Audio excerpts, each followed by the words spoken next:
Um, First of all, I appreciate the students that came out to, for the fun game. Like it's awesome to see like how much support that they give um, for what they do.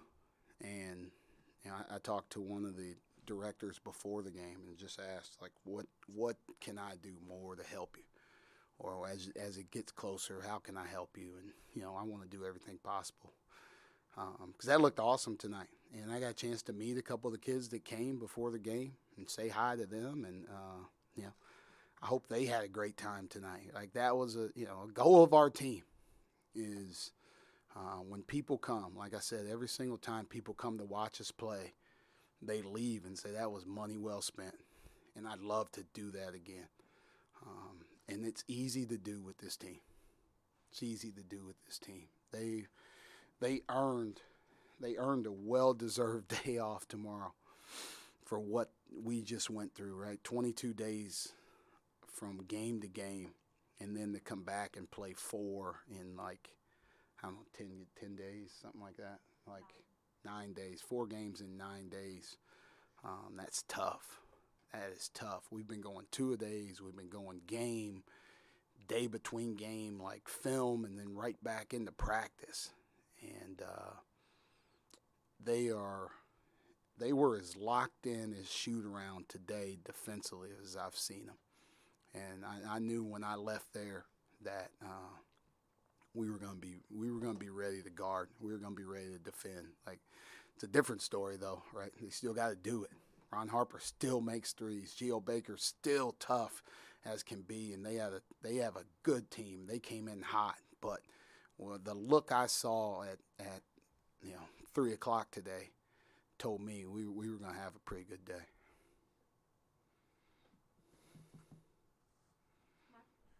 Micah, you had assistant coaches and GAs and everybody spreading their arms out. What was the message there? Because I don't think we've seen that in every game, and and how important could you just build on that a little bit to play with that sort of defensive intensity against guys who have played that much Big Ten basketball? You know what? For us, remember when I talked about we went back and evaluated our team during those days off. One area where we were lacking was our shot volume. Like, I've said it before, we were last in high major basketball in shot volume. And that was because, 1, we turned the ball over too much. 2, since game 3, our offensive rebounding had taken a dip. So we weren't getting as many offensive rebounds back. On the flip side of that, we've done a great job on the defensive boards, right? Like, withstanding tonight. Like Cliff's tough, so good on the glass, but they got 11 offensive. But we've done a good job of keeping people off the glass.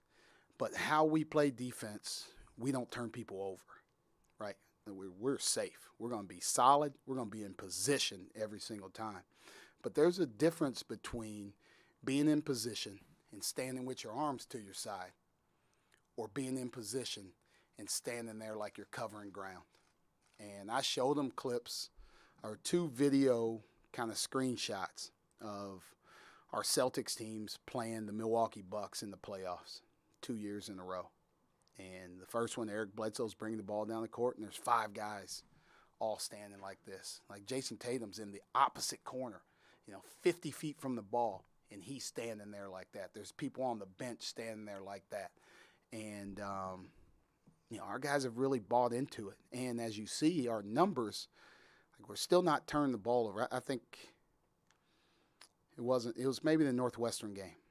I looked and I was like, they had 6 turnovers. I was like, it felt like 50, right? Because sometimes they drive by you and we're getting our hands on the basketball and swiping it away from them. Like it happened again tonight, right? We turned them over 15 times.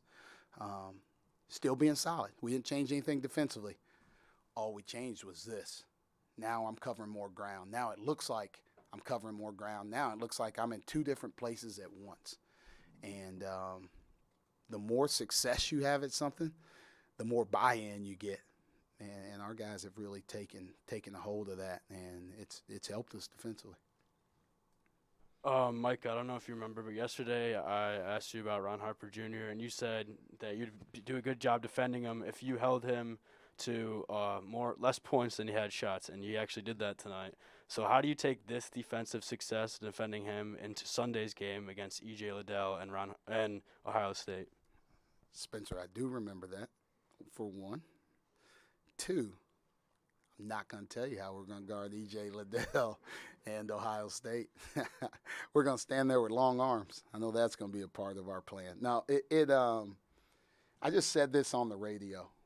Like at the start of the year, I don't know, whenever practice started, whenever the season started, there probably wasn't anybody in here that was waving the Seth Lundy all-defensive team flag, right?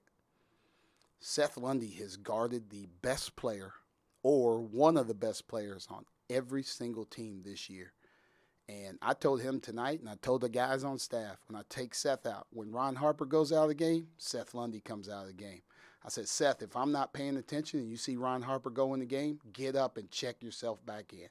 You are guarding him the entire night. And he did. I thought he did an excellent job. He is fighting. He's making it tough on people. His athleticism, his length, his attention to detail have all that attention to detail has really improved. And I might be hurting him on the offensive end because he's exerting so much effort on the defensive end, but he's making timely threes and he's really guarding people. He is really fighting, and kudos to him. Kudos to Jalen Pickett for guarding Geo Baker in the same way. Like, those two are as scary as possible. Obviously I've been a part of it, and they beat us when I was at Purdue. I'll say maybe 3 straight times, twice my first year and once my second year. And those guys were a huge part of it every single time. So total team effort. But kudos to Seth, kudos to Jalen Pickett. Now we got to do it again. Right? We're going to take a day off, but I don't want to stop. I want to keep playing. I wish we could play tomorrow because I know our guys would be ready. They'd be ready to guard. They'd be ready to fight. And they're going to be ready to do what needs to be done to win on Sunday. Micah, Sam mentioned that he didn't put his best effort forward on Saturday. What did you see from him over the last couple of days, and what did you say to him to make sure he was locked in for tonight? I didn't really say anything to him. He knew, right? I didn't have to. Him playing 9 minutes was the message. Like, you need to be on board with what we're doing and playing as hard as possible, right? The video doesn't lie. So, like, what he did tonight, and I got on him, right? I got on him on Saturday, and that's hard to take. Like, it's hard to take when you're somebody that has been counted on. You're somebody that scored a lot, and now you play 9 minutes, right? There's 2 things you can do. You can go in the locker room and you can be a locker room lawyer. You can go to somebody else that didn't play and start talking like, hey, man, how come you didn't play? I didn't play either. Yeah, his coach is doing a terrible job. If we'd have played, we might have won. Or you can come back and fix it, right? You can take ownership. You can look inside, right? That says a lot about his character, who he is as a person, his resiliency to just bounce back and play. And he played with more force. He played with more pace. He was attacking the basket. And we're really hard to guard when he and Pickett are both playing like that at the same time. You talk about Sam Sessoms, and obviously he comes in today, puts up a strong performance after Purdue. What does it say about him to do that in late-game situations? I think we still need to be better late game. But he puts so much pressure on the defense because of the way he gets to the rim. Our numbers, if you look at our numbers, we've been good at scoring around the rim. Part of that is because he gets in there a lot and he makes those tough shots. But he also forces the defense to come and help. And he can drop it off for a lob. He can put it up on the glass and have a shot blocker go try and get it. Now John's free to get offensive rebounds, and whatnot. So we need him. Like, the pressure he puts on the defense, the spacing that our guys try and play with to give him room to drive the basketball, it helps our offense. When you can play with multiple ball handlers, multiple guys that can play off pick and rolls, the better your offense will be. And, tonight was a chance. We got to see both of them out there together, both of them kind of clicking at different times throughout the game, but both of them were going. Now you're worried about both of them. Micah, we saw Giovanni Scott for the first time on the court. What were kind of your initial impressions of his debut, and how do you kind of see his role going forward from now? I was happy for him, man. I was I always say stuff. Like, I spent 4 years with Coach Painter, so I always say stuff that, he says all the time. But I said it in the locker room. I was excited. I was like, Jelani, you got your name in the paper? Like, the old school paper, right? You flip the page back to B8 or B9, and it's got the names back there in the back. Penn State, Hare, 16, Dredd, 2, Scott, 2. Like, he got his name in the paper, man. I'm fired up for that kid. Like, what he's done to put himself in position to help us. And then I just told him to go in and play as hard as possible. Play as hard as possible. Don't mess up defensively. That's pretty tough to do, right? But don't mess up defensively. And give us everything you got. I knew he'd be tired, right? He's been itching to play. So the opportunity to play, right, when he comes and there's fans there, it's excitement. He's probably gassed, but he gave us a good spark in the first half. He played hard, and then he gave us a little spark in the second half and got a bucket. And, we'll get him knock those free throws in, too. He could have had 4. Could have said Scott 4 on page B9 tomorrow. Micah, I guess in analysis sometimes you hear people talk about winning games different ways. Is that something that you think about and view as important, and if so, why? You know what? I like winning the game the same way, right? How we play shouldn't change from night to night, from opponent to opponent. I was thrilled. We shot 38% in the first half and went into halftime up 8. Like, the ball doesn't need to go in for us to win and have success, and that's who we are. That's who we are. Our guys are buying into that. Our guys are if we defend like that each and every night, we're going to give ourselves a chance. We got to get better. We got to get better. We worked the other day on closing halves, starting halves better, right? We closed it 4-3 today, and we had 1 turnover, but we started the second half pretty poor. So that's something that we're going to get back to work at.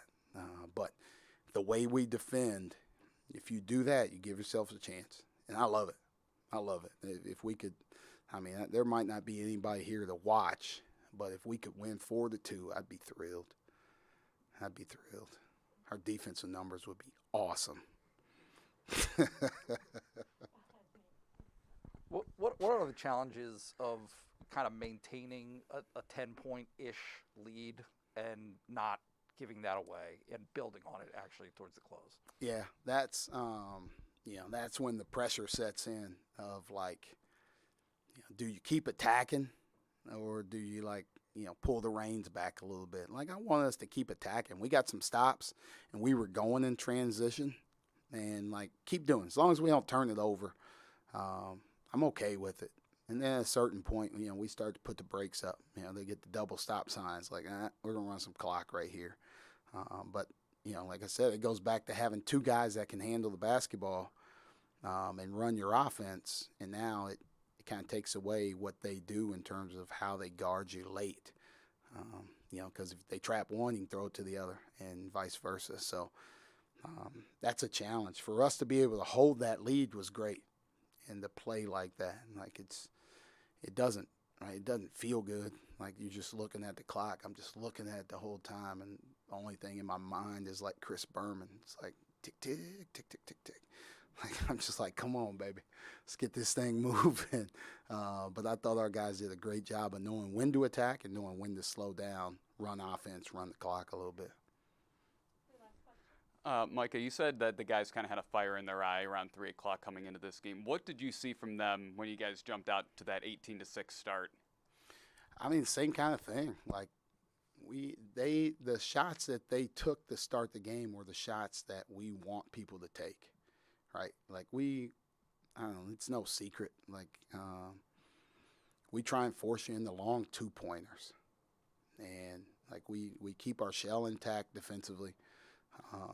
You know, we stay in front of the ball, and then we try and contest you when you shoot a long 2-pointer. And to start the game, they took a boatload of them, right?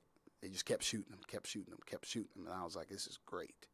Right? They make them, though. Geo Baker's one of the best in our league at making those. But over time, people don't make those shots. They don't. I've got data from the NBA all the way back into college. Like, people don't make those shots consistently, and they don't beat you. And they were taking the shots that we want them to take. So we felt pretty good about how we were guarding early in the game, which gave us some confidence. Thank you, guys.